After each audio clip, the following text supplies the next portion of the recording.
Halo kakak-kakak, selamat pagi.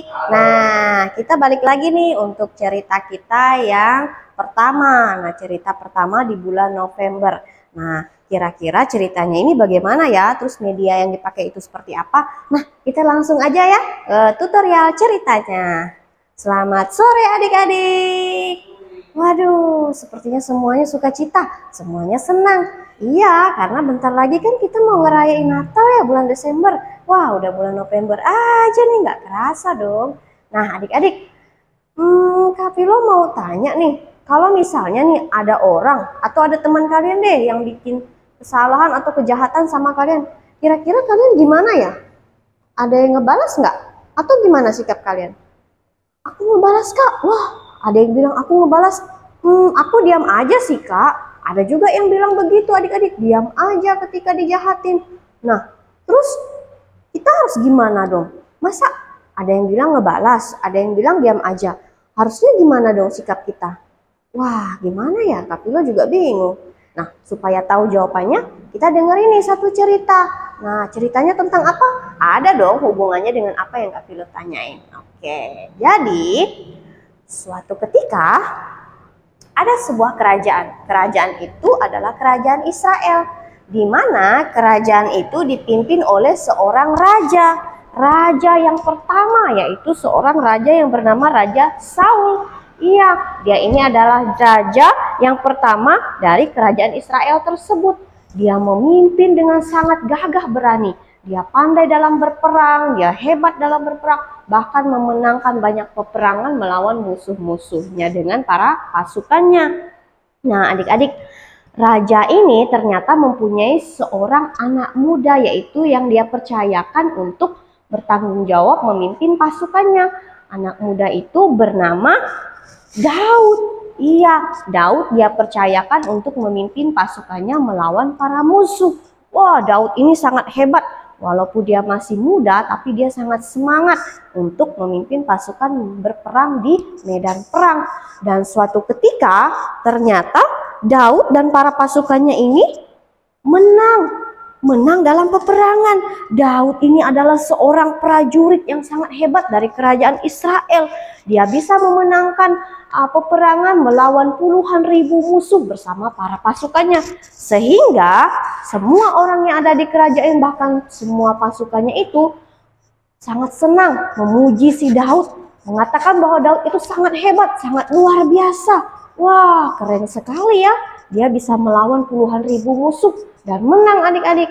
Nah, tapi adik-adik, ternyata mendengar kemenangan itu, raja itu tidak begitu senang. Dia iri. Irinya kenapa? Waduh, Daud bisa membawa pasukanku menang melawan musuh. Bisa jadi nanti jabatanku sebagai raja juga diambil oleh si Daud. Karena semua pasukan, semua rakyatku senang dengan Daud. Wah, ternyata si raja itu merasa iri kepada si Daud ini. Karena Daud hebat, Daud bisa memenangkan peperangan. Sampai suatu ketika, Daud ini juga ternyata dipanggil untuk datang menghadap si raja. Nah, kenapa? Karena Daud ini juga ternyata pandai bermain musik adik-adik. Alat musiknya dia mainkan itu namanya harpa. Nah, harpa itu seperti gitar, mainnya dipetik. Nah, ketika raja merasa hati dan perasaannya sedikit kacau, Daud akan memainkan musik itu di hadapan raja. Dan saat itu, ternyata Daud diminta raja untuk menghadap dia. Nah, ketika si Daud sedang memainkan musik, tapi kondisi raja ini masih kesal dan iri atas kemenangan Daud, ternyata raja sudah bersiap untuk melempar Daud menggunakan tombaknya. Dan saat itu juga raja melemparkan tombaknya menuju ke Daud, tapi Daud bisa menghindar dan menghindar. Dan tombak itu menancap di dinding kerajaan. Daud akhirnya menghindari tembakan dari si Raja Saul.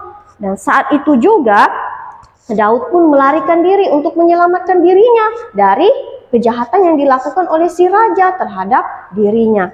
Daud lari dengan secepat mungkin. Daud menghindari tembakan si raja itu dengan lari ke suatu tempat, di mana ternyata Daud menemukan sebuah gua. Nah, kemudian Daud pun bersembunyi di gua itu. Di dalam gua itu dia bersembunyi supaya dia tetap aman. Tapi adik-adik, asal kalian tahu, raja ternyata tidak tinggal diam. Raja membawa 3.000 pasukannya untuk mencari Daud, mengejar Daud, untuk menyakiti Daud, menghukum Daud. Nah, mereka pun pergi mencari Daud bersama-sama dengan para pasukannya. Dan sampai suatu ketika, ternyata Raja Saul ini ingin istirahat. Nah, ingin bertidur sejenak, bahkan mau cuci muka, mau membereskan pakaiannya juga adik-adik yang dia gunakan sambil dia berbaring istirahat. Dan mereka menemukan suatu tempat, yaitu gua. Nah, akhirnya Raja Saul pun mulai istirahat di dalam gua itu. Di gua di mana ternyata di gua itu ada si Daud juga beristirahat. Tapi raja nggak tahu loh bahwa di situ ada Daud. Raja pun mulai istirahat di situ, berbaring di situ. Bahkan dia mau buang air kecil, buang air besar pun di situ dia mulai melakukannya, melaksanakannya. Nah, dan para prajuritnya menjaga di luar. Ketika raja sedang beristirahat, ternyata adik-adik, Daud itu mengetahui di situ ada raja. Raja Saul bahkan tidak tahu bahwa Daud ada di dekat dia. Nah, bahkan sampai si anak buahnya Daud bilang begini kepada Daud, "Inilah kesempatan bagi Tuhan. Bukankah Tuhan telah berkata kepada Tuhan, musuhmu akan kuserahkan kepadamu. Perbuatlah kehendakmu atas dia." Nah, Daud pun mulai menyelinap ke tempat si Raja Saul sedang istirahat. Raja Saul lagi istirahat, lagi tiduran. Dan ketika dia sudah masuk ke tempat Raja Saul beristirahat, ternyata Daud sudah bersiap-siap ingin melakukan sesuatu. Nah, ketika Raja Saul sedang beristirahat itu, Daud menyelinap masuk diam-diam adik-adik. Dia pengen melakukan sesuatu. Apa yang dia lakukan? Ternyata dia mau mengambil sedikit potongan jubahnya si raja. Dia memotong sedikit jubahnya si raja, tapi sambil Daud juga menyesali sebenarnya perbuatannya itu. Lalu dia pun berkata, "Semoga Tuhan menjaga, jangan sampai aku berbuat jahat kepada rajaku yang telah dipilih oleh Tuhan." Nah, Daud pun sebenarnya merasa menyesal atas apa yang dia lakukan. Dia memotong sedikit saja jubah si raja untuk membuktikan bahwa sebenarnya dia bisa melakukan apa saja kepada raja, tapi dia masih mau mengasihi rajanya itu. Akhirnya ketika Daud sudah selesai mengambil potongan jubah dari si raja, dia pun pergi untuk bersembunyi. Dan saat itu juga Raja Saul pun bangkit dari istirahatnya. Dia bangun, kemudian dia bersiap akan pergi lagi untuk mencari di mana keberadaan Daud bersama para prajuritnya. Ketika dia sudah terbangun, ternyata tiba-tiba ada suara. Ternyata Daud memanggil raja. Dia memanggil raja. Dia menunjukkan raja. Dia menunjukkan potongan jubah yang telah dia ambil. Ini adalah potongan jubah raja yang telah kupotong. Sebenarnya bisa saja aku melakukan kejahatan kepada raja, bisa saja aku membunuh raja, tetapi aku tidak mau melakukan itu, kata Daud, karena raja adalah raja yang telah dipilih oleh Tuhanku dan aku mau mengasihi raja serta menghormati raja. Dia sangat menghormati raja, walaupun sebenarnya, kata Daud, raja sudah berbuat jahat kepadaku, tapi aku tidak mau membalasnya. Aku mau mengasihi raja. Nah, aku cukup membuktikan bahwa aku bisa melakukan itu dengan aku memotong jubahnya raja saja. Ini Daud berkata. Lalu raja pun sedih dan menangis. Raja merasa, "Hai anakku," katanya Daud, "itukah kamu?